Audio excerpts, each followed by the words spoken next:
Hello and welcome to Series 3 of Study English IELTS Preparation. I'm Margot Politis.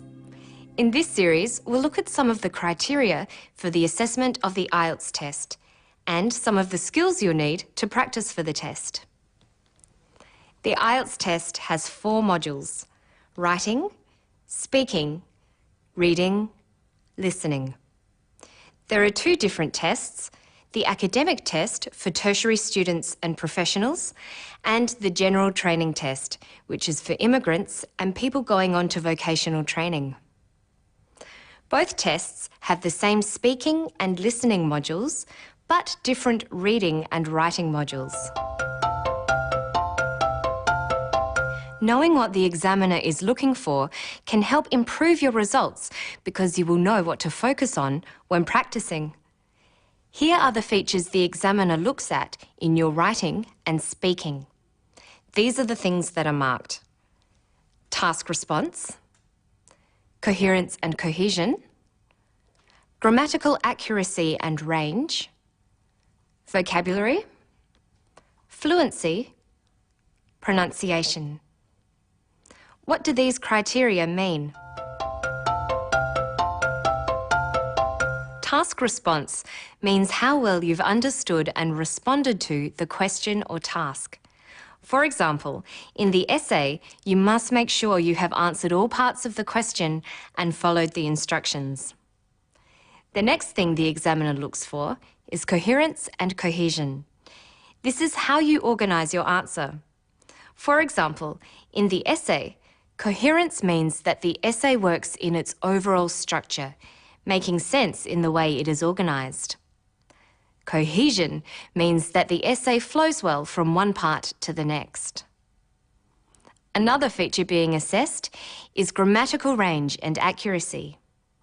When assessing grammatical range, the examiner is looking at the variety of sentence types you are able to use. You can't rely on just using simple sentences and structures. Grammatical accuracy simply refers to the number of errors in your language. That includes things such as punctuation. The final feature assessed for writing is vocabulary. The examiner looks at the accuracy of your spelling and the range of words you use to cover a topic. You need to use the correct word forms and demonstrate that you can use them appropriately. You should also be aware of when to use formal or informal language. The essay needs to be formal, but you can use less formal language in the speaking test. The speaking test is designed for you to show how well you can express yourself on a general topic. It tests your vocabulary, the accuracy of your language, and your ability to use a range of sentence forms. It also tests your coherence by looking at how you organise and link your ideas while speaking. Vocabulary, coherence, and grammatical range and accuracy are criteria that also apply to the speaking test. The remaining 2 criteria are only for the speaking test: fluency and pronunciation. Your ability to speak without hesitating or pausing too often shows how fluent you are. Fluency is the ability to speak smoothly and easily. Now we'll look at the last criterion for speaking: pronunciation. How easily you can be understood is what pronunciation is about. Aim to pronounce words correctly and use appropriate stress and intonation. And your voice needs to be strong and clear. Pronunciation is speaking clearly and at a natural pace. To illustrate some of these criteria, next we'll show you a short piece about the sport of gymnastics. Sport is a common topic in the speaking test, and it's important to be familiar with the words used to talk about it. I do gymnastics at the Australian Institute of Sports. I was about 5 when I started, and I started just fun gym. My mum was a coach, so I got into it from that. We train about 36 hours a week, which is pretty tough, but it's worth it in the end. We don't have a lot of school. We do usually 3.5 hours of school in between our training. We have our main coach, who is the head coach for the AIS. He coaches my group for bars, floor and vault, but we have another coach for beam. Notice she says, I do gymnastics. Different verbs are used for different sports. You say that you play football or play basketball, but do gymnastics. And you go fishing. Some sports and activities have their own verbs. You don't say, I do swimming. You say, I swim. Now listen to how she uses the words train and coach. My mum was a coach, so I got into it from that. We train about 36 hours a week, which is pretty tough, but it's worth it in the end. We don't have a lot of school. We do usually 3.5 hours of school in between our training. We have our main coach, who is the head coach for the AIS.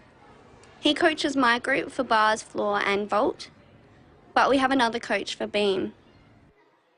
A coach is a teacher of sport. Coach can be a noun, like this. We have our main coach, who is the head coach for the AIS. Coach can also be used as a verb. Here it's used in the singular form, coaches. He coaches my group for bars, floor and vault, but we have another coach for beam. She uses the word for practicing a sport, train. We train about 36 hours a week, which is pretty tough, but it's worth it in the end. The ing form, training, can be used as a noun. We don't have a lot of school. We do usually 3.5 hours of school in between our training. And a coach can also be called a trainer. You should watch English language TV to help build your vocabulary in this fashion, because you will be marked on how well you use words and their various forms. And you should think about things such as sentence forms. Even just talking about gymnastics, it's possible to use quite complicated structures. Listen to her again. We train about 36 hours a week, which is pretty tough, but it's worth it in the end. She uses a complex sentence, a clause, combined with a relative clause. We train about 36 hours a week, which is pretty tough. She then makes it into a complex compound sentence by using the conjunction but to add another clause. We train about 36 hours a week, which is pretty tough, but it's worth it in the end. Thinking about and noticing sentence types will help with your grammatical range. Listening to the way people talk for an extended period will help prepare you for the speaking test, where you will be required to talk about a topic for 2 minutes. So let's recap. These are the things the markers are looking for. Task response, your ability to answer the question and correctly respond to instructions. Coherence and cohesion, how well you organise your language.